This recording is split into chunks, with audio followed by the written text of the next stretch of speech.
Somewhere in the hills of Austria, in a company most people could not name the headquarters of, an operation sells around 12.5 billion cans of a sweetened, caffeinated liquid every single year. The liquid itself is not complicated. Water, sugar or sweetener, caffeine, a few B vitamins, and an amino acid called taurine. That sounds exotic and is not. You could approximate the recipe in a university chemistry lab in an afternoon, and people have. And yet this company, Red Bull, generates somewhere in the region of 11 billion euros in annual revenue and has turned two families on opposite sides of the world into some of the wealthiest people alive. The story most people believe about Red Bull is a story about a drink. A student is tired, cracks open a can, feels a jolt, and gets through the night before an exam. A lorry driver reaches for one at 3 in the morning. Multiply that by a few billion small moments a year and you have a business. It is a clean, satisfying explanation. It is also almost entirely wrong. Red Bull does not sell you caffeine. Caffeine is one of the cheapest and most abundant stimulants on Earth, available in 1,000 forms, most of them sitting in your kitchen right now for a fraction of the price. What Red Bull sells is something far stranger, far more expensive to build, and far more profitable to own once you have built it. And to understand what that thing actually is, you have to stop staring at the can and start looking at everything arranged around the can. Because here's the fact that quietly breaks the simple story. Red Bull, the company, does not make Red Bull, the drink. It owns no bottling plants. It runs no canning lines. It operates no factories in the way you are picturing. The aluminum cans are manufactured by outside suppliers.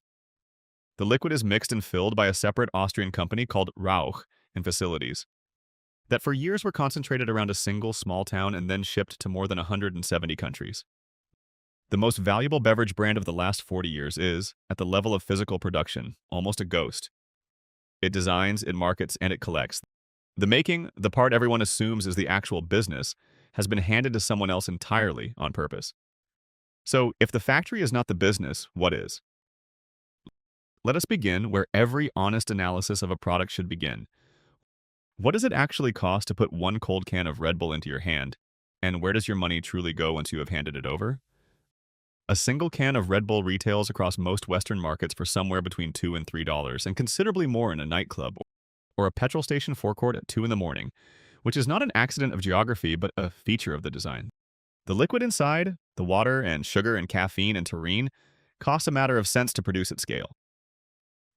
Industry estimates place the total cost of the finished physical product, the can, the liquid, the filling, the printed label, the lid, the packaging, at well under a third of the wholesale price and only a small fraction of the final retail price. On the raw materials alone, the markup is enormous, the kind of number that makes people assume Red Bull is either a scam or a miracle, depending on their temperament. It is neither. It is a clue, and if you follow it, it leads somewhere counterintuitive. Because a low production cost does not, by itself, make a company rich. If cheap liquid were the secret, every generic supermarket energy drink would be a goldmine, and they are not. Supermarkets sell their own energy drinks for a fraction of Red Bull's price using nearly identical liquids, sometimes from the very same contract fillers, and they earn thin, unglamorous margins for their trouble. The liquid is not the moat. Anyone can make the liquid. Rivals with far deeper pockets, the largest beverage corporations on Earth, have made the liquid and still failed to dethrone it. The question that actually matters is why a human being will stand in a shop, look at a generic can costing 50 cents, and a can of Red Bull costing $2.50 and reach, without really thinking about it, for the expensive one. That single decision, repeated billions of times a year, is the entire company. And that decision was manufactured deliberately over decades, at extraordinary and mostly hidden cost. This is not a theoretical weakness in the competition. It has been tested expensively by the strongest companies on the planet. The largest beverage corporations on Earth, the ones with distribution networks and marketing budgets that dwarf Red Bull's, have all launched their own energy drinks aimed squarely at it. Most quietly failed or settled for scraps. The one serious rival to emerge, Monster, did not win by making a better liquid either. It won by copying the playbook, buying its own way into motocross and gaming, and its own tribe of fans, and even then, it eventually leaned on a distribution partnership with a soft drink giant to reach the shelf. Between them, two companies that sell a feeling wrapped around cheap liquid came to dominate a market worth tens of billions. while a parade of cheaper, better formulated challengers went bankrupt on the shelf beside them. The lesson repeats itself so reliably it should be a law. In this business, the liquid does not win. The myth wins. Now consider what it would take for you to enter this market and try to take it from them. You need liquid, which is cheap. You need a canning and filling partner, which exists and will happily take your order. On paper, the barrier to entry looks almost insultingly low, and this is precisely the trap that has swallowed hundreds of would-be competitors. They see the fat margin on the liquid, they run the arithmetic, and they conclude that they can make something cheaper or healthier or better tasting, and simply undercut the giants. So they formulate a slightly improved energy drink, they pay for a slot on the shelf, and they place their can directly next to Red Bull. And almost every one of them dies. Not because their product is worse. Very often it is genuinely better. They die because they were competing on the can, and Red Bull stopped competing on the can a very long time ago. There is a further cost most newcomers never budget for because it is invisible until you are inside the industry. Shelf space is not free. Retailers charge for placement, chillers, and prime positioning, and the incumbent with the deepest pockets and the fastest selling product wins that fight before it starts. Red Bull can afford to install its own branded fridges in shops around the world, cold, glowing, stocked, positioned at eye level by the till because it knows the can will sell through fast enough to justify the expense. The challenger, selling slower, cannot. So the newcomer is not merely fighting a better-known drink. It is fighting for the physical right to exist in the coldest, most visible 30 centimeters of the shop against a company that has been paying to own that space for 30 years. The real cost of entering Red Bull's business was never the cost of the liquid. It is the cost of the meeting and the cost of the shelf that the meeting pays for it. And meaning, it turns out, is the single most expensive thing a company can manufacture and the single most defensible thing it can own. Here is where the machine actually lives. Red Bull spends an enormous share of its revenue, by most credible estimates, somewhere between a quarter and a third of everything it takes in, on marketing. But not marketing in the ordinary sense of a television advert politely asking you to buy a beverage. Red Bull spends that money building a permanent, self-sustaining engine of spectacle. It fields not one but two Formula One teams for much of its recent history, one of which has won world championships outright.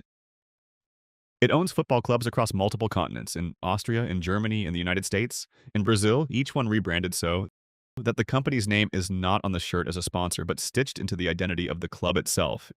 It stages cliff diving World Series, air races, motocross, breakdancing championships, and most famously, it sent a man in a pressurized suit up to the edge of space beneath a balloon in 2012 and had him step off into a freefall that broke the speed of sound, live, watched by millions around the world with the company's logo on his chest.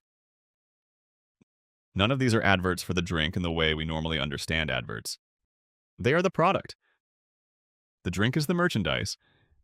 And the spectacle is only the loud half of the machine. Beneath the space jumps and the Grand Prix wins runs a quiet, relentless ground game. For decades, Red Bull has fielded small armies of student brand ambassadors and its own liveried sampling cars, handing out cold cans to exactly the people in exactly the moments when the association would stick hardest: the exam week, the festival, the night shift, the ski slope, the skate park. This is marketing that never looks like marketing because it arrives as a free drink from someone your own age at the moment you needed one. Combined with those glowing branded fridges in a million shops, it means the brand does not merely live on television. It is physically present, cold and within arm's reach, at the precise instant the manufactured craving arrives. The spectacle builds the desire. The ground game closes the sale. Sit with that inversion for a moment because it is the whole secret. A normal company makes a product and then spends money on marketing in order to sell it. The marketing is a cost, a necessary evil, a tax on getting the real thing into people's hands, and every finance department on earth is forever trying to reduce it. Red Bull runs this arrangement backwards. The spectacle, the sport, the films, the feeling of danger and energy and youth and possibility, that is the real thing the company produces. The can is simply how you buy a small, portable piece of that feeling and carry it around in your hand. When you pay $2.50, you are not overpaying for caffeine by $2. You are paying a fair market price for a membership and a feeling, and the caffeine happens to come free with it. Understood that way, the drink is not overpriced at all. It is priced perfectly for what it actually is. This is why the company invested so heavily and so early in owning its own media operation outright.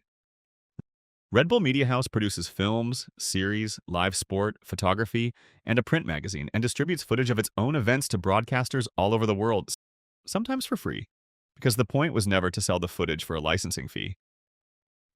The point was to make sure the feeling attached to the brand was everywhere, constantly, humming in the background of culture. So that the very moment a young person felt tired, or bored, or ambitious, or in need of a lift, the association was already installed and waiting. Red Bull does not interrupt your life to advertise to you. It embeds itself inside the parts of your life you actively seek out, the sport you already watch, the music you already like, the stunts that make you gasp and reach for your phone to share them, and it lets the drink ride quietly along behind all of it, gathering the credit. And once that association exists at global scale, something remarkable happens to the underlying economics. The brand becomes a machine that prints permission. Permission to charge $2.50 for something that costs cents. Permission that competitors cannot simply buy at any reasonable price because to replicate it, they would have to spend not millions but decades. Building not a better product, but an entire myth from nothing, in a culture that already has a Red Bull in it. The margin on the liquid was never the point. The margin exists because of the myth, and the myth is the thing that took 40 years and untold billions to construct, one air race and one football club and one impossible stunt at a time. That is the true barrier to entry, and it is almost insurmountable, and it is completely invisible to anyone standing in the shop, looking only at the shelf. But even a machine this elegant carries weaknesses, and the operators who do everything right can still find themselves cornered by the very structure that made them rich. Because Red Bull's model, for all its genius, hides risks that most people never see until they matter. The first is dependence. Red Bull does not own its own production, and that asset-light structure is an enormous advantage in good times. It means the company carries very little heavy industrial risk, ties up little capital in factories, and can pour its money into the brand instead of into machines that rust. But it also means the company's entire physical existence rests on a small number of external partners. The filling, historically concentrated with one principal Austrian producer. The cans, from a handful of suppliers. The logistics that move billions of units across the world. A company that makes nothing itself is a company that depends utterly on the people who do. In a calm world, this is elegant efficiency. In a disrupted one, a war, an energy shock, a supply crisis, a dispute with a critical partner, it becomes a single point of failure wearing the costume of a strength. The second trap is narrower and stranger, and it is written directly into the company's own ownership. Red Bull as we know it exists because of a partnership between an Austrian marketer named Dietrich Mateschitz and a Thai family, the Uvidius, whose patriarch had created the original syrupy energy tonic, sold in Thailand as Kriding Deng. That inspired the whole idea in the first place. Mateschitz tasted it, saw what it could become in the West, and the two sides built a new company, and split the ownership roughly in half with a controlling sliver that kept the direction clear. For decades, that partnership worked because one man, Mateschitz, held operational control and set the vision absolutely with a discipline that bordered on obsession. His death in 2022 removed the single human being around whom the entire structure had been balanced for its whole existence. A company built on one founder's total, uncompromising control of the brand now has to answer a question it never had to ask before. Who holds the vision when the visionary is gone, and what happens when families who each own nearly half of an €11 billion machine do not entirely agree on where it should go next? The third structural risk is the one that comes, eventually, for every business built on a feeling rather than a function. Feelings age. The association Red Bull so carefully built was aimed at a very particular idea of youth, energy, rebellion, and extremity that felt electric in the 1990s and 2000s. But culture does not sit still. A generation raised on different anxieties, more health-conscious, more skeptical of sugar and stimulants, more suspicious of exactly the kind of aggressive, masculine adrenaline spectacle the brand was built on, is a generation. The original myth was simply not written for. So Red Bull has to keep re-earning its meaning in every new cultural moment, forever. Because the day the feeling goes stale is the day the permission to charge $2.50 quietly evaporates, and all that is left is a can of sugar water competing on price with a supermarket-owned brand. The margin lives entirely on the brand staying young, and nothing in this world stays young by accident. It has to be paid for, again and again. And there is a quieter, regulatory version of that same threat gathering in the background. A business that sells stimulation to the young operates permanently in the sights of regulators. Restrictions on selling energy drinks to minors, taxes on sugar and on caffeine, tightening rules around advertising to children, and around sponsorship of sport, public health campaigns that work steadily to reframe the product from exciting to dangerous. In some markets, the drink was restricted or effectively banned for years over its ingredients before being allowed in. Each of these forces chips away at either the price, the volume, or the meaning. None of them alone is fatal, but taken together, they describe a slow, structural headwind that the company has to keep outrunning with more spectacle, more content, more myth, which costs more money to sustain with each passing year. So let us end where these stories always should, with two honest versions of the same business, because the very same set of facts can produce a triumph or a slow decline, depending entirely on how the machine is run from here. In the version that works, Red Bull remains what it has always secretly been, a marketing and media company wearing a drink as a costume. It keeps the production light and the brand heavy. It keeps reinvesting that enormous marketing share, not into shouting louder, but into quietly owning the culture of each new generation the way it once owned the last, finding the next equivalent of the space jump, the next sport nobody is watching yet, the next feeling worth belonging to. The owning families hold their nerve, keep a single clear vision at the top, and resist the ever-present temptation to squeeze the marketing budget to fatten the short-term margin because they understand in their bones that the margin is the marketing. In this version, the drink stays expensive, the myth stays young, and the company keeps performing the almost magical trick it has performed for 40 years, selling a feeling and delivering a beverage, and calmly collecting the difference between the two. In the version that fails, the discipline slips. Perhaps the families feud and the vision fractures, and the company begins to be run by committee and by spreadsheet rather than by conviction. Perhaps a new generation of leadership looks at that quarter of revenue marketing spend and sees waste where the founder saw the engine and trims it to please the accountants. And the spectacle dims, and the association fades a little each year in a way that is invisible on any single quarter's results and utterly devastating across a decade. Or perhaps the culture simply moves on faster than the myth can follow, and a health-conscious, price-sensitive, skeptical generation looks at a $2.50 can of sugar water and sees exactly that, nothing more, and reaches for the 50-cent one beside it. In this version, the moat does not drain with a dramatic crash. It leaks. And the company slowly becomes the very thing its competitors always mistook it for, an ordinary beverage business with a good margin and a fading name. The genuinely remarkable thing about Red Bull is that both of those futures are available to it at the same time, right now, and the difference between them has almost nothing to do with the drink. The liquid will cost the same few cents to make in either story. The cans will roll off the same borrowed lines.